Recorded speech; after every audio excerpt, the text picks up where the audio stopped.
Det vårdas för småbolag och ökad aktivitet i fastighetssektorn och dessutom rusar Intel.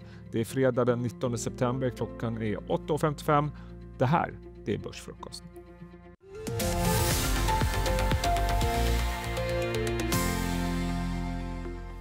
Och jag heter som vanligt Jesper Norberg och vid min sida sitter Daniel McPhee och förhoppningsvis kan vi bringa lite klarhet i natten och morgonens nyheter åt er.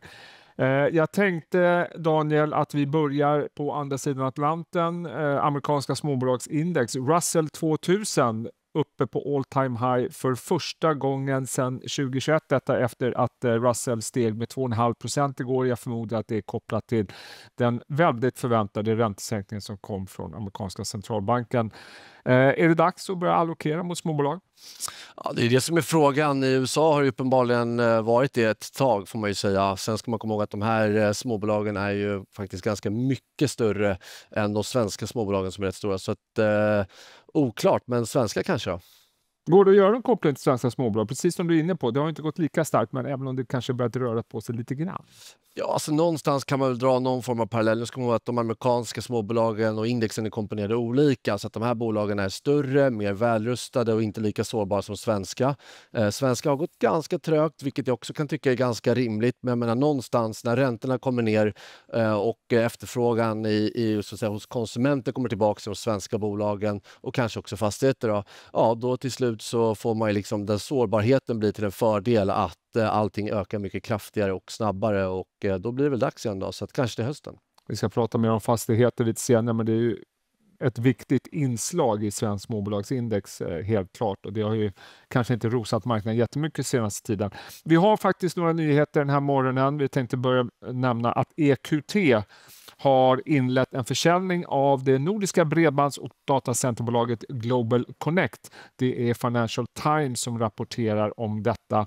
EQT köpte en majoritetspost i Global Connect 2017 och man hoppas att verksamheten nu kan värderas till 8 miljarder euro enligt flera källor. Försäljningsprocessen inleddes tidigare i veckan.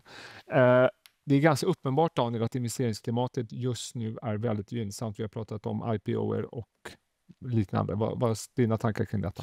Ja, men likviditeten är tillbaka i transaktionsflödet. Frågan är om man kanske hellre gör saker utanför än innanför aktiemarknaden och att det är där det faktiskt man får bra betalt. Om man liksom inte lyckas sälja den här typen av verksamhet i det här klimatet, då kommer man aldrig sälja det. Det jag tycker däremot är intressant att det verkar vara ganska bra multiplar om man ser till resultaten, och det här är ju någonstans kanske inte så mycket AI och datacenter, utan det här handlar mer om, skulle jag säga, fiber. Och det ska ju tydligen vara helt dött, har man hört på stan, så att uppenbarligen finns det ju folk som vill köpa det här också. Apropå datacenter och PC-produkter, Nvidia har inlett ett samarbete med Intel för att utveckla just flera generationer av datacenter och PC-produkter.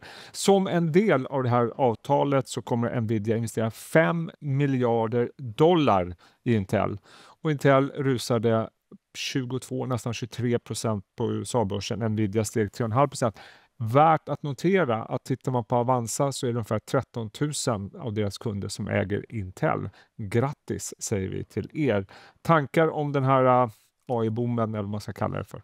Ja, men alltså investeringar i AI från de här enorma jättarna är någonstans kanske hygien. Sen kanske man inte kan räkna hem allting, men och sen vet man inte, det kan ju ta tvärstopp. Helt plötsligt så blir det panik. Men jag tycker också reflektera tillbaka till det vi pratade om innan, att titta på vad Microsoft annonserat i veckan. Man gör enorma investeringar faktiskt i Narvik i Norge på fler miljarder än vad det här är för datacenter. Och sen så har vi också samma sak i amerikanska och UK. Vi pratar om $30 miljarder.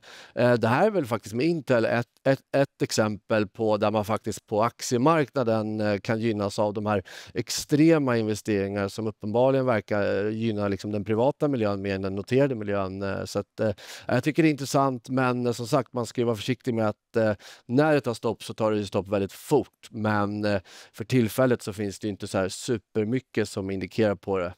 Men ändå imponerande att det kan bli så stora uppgångar i så stora bolag. Det är någonting som jag tar med mig. Verkligen, men det är otroligt. Och det kommer fortsätta. Du och jag nämnde förra gången när vi satt där, Bloomberg News spekulerade i att finska staten skulle börsnotera postföretaget Posti. Nu har finska staten gått ut på morgonen och bekräftat att så också kommer att ske. Bloomberg har tidigare spekulerat i att man kommer sälja aktier för 100-150 miljoner euro, vilket skulle innebära en värdering på bolaget på ungefär 300-400 miljoner euro. Kul för Finland, tycker jag. Ska vi titta lite grann på börsöppningen då, Daniel, och se vad som händer? Det ser väl... vad ser du? Ganska grönt ut, va? Ja, det är svagt upp. Ganska svagt. Jag ser inga så här superstora rörelser, inte i alla fall i mina listor. Det kanske säger om dem. Men det har ju gått. Nu såg jag att vi faktiskt är på motsvarande nivåer som innan fallet under våren där. Så att men nu kanske lite tunn luft. Samtidigt så har vi, som vi pratade om precis, de här extrema investeringar som också i svenska mått mätt är otroligt stora och kan spilla över. Jag menar, vad tror ni händer i olika sektorer i Narvik när det kommer in 6 miljarder dollar i systemet, investeringar? Det är inte bara just AI datacenter som gynnas, utan det är ju runt om så länge det håller i sig, så att säga. Vi kan nämna att en av morgonens vinnare är CDON. Den aktien är just nu upp ungefär 3,5%. Man har genomfört en riktad nyemission om drygt 720 000 aktier. Teknisk kurs 62,60 och därmed så tillförs man 45 miljoner kronor före transaktionskostnader. Lite kul också att titta på Axfood och Profilgruppen som rörde sig igår. Profilgruppen gick ner mycket efter det att finanschef och vd lämnat de senaste dagarna. Just nu är den aktien oförändrad. Axfood som igår upprepade sina finansiella mål i samband med kapitalmarknadsdagen. Hur går den? Marginellt upp. Vi kan också notera att EQT det är inte mycket rörelse där. Däremot Skistar, vi har en del riktkursförändringar inför deras rapport som kommer 1 oktober. Carnegie höjer från 193 till 205. Nordea går åt andra hållet och sänker från 190 till 185. Båda firmorna har fortfarande köprekommendationer. Någon som inte gillar H&M, det är Inderes, finska mäklarhuset, analyshuset skulle vi säga.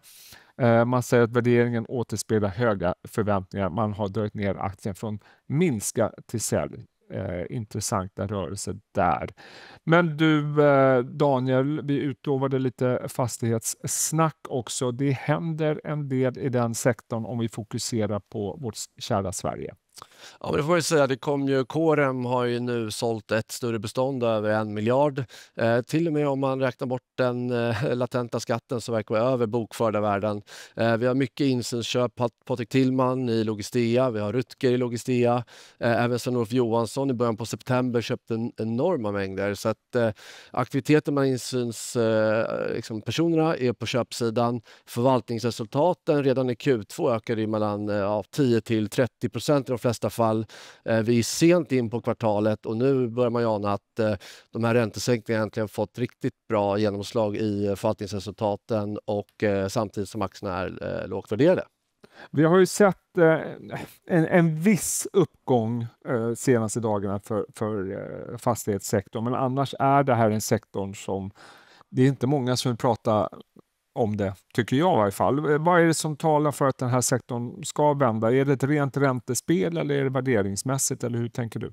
Ja, om man börjar med att säga att jag brukar tänka först flöden och sen snacket. Så att du börjar inte prata om vad som är briljant innan du själv äger det. Så funkar det på aktiemarknaden. Tittar du på ett bolag som Huvudstaden som ändå är i Stockholm, som varit en hatad region med kontorsfastigheter. Den har slagit börsen i år. Den är upp 9% totalavkastning. Fabege går bättre, också Stockholms kontor utskällt än i alla fall övriga sektorer och övriga regioner.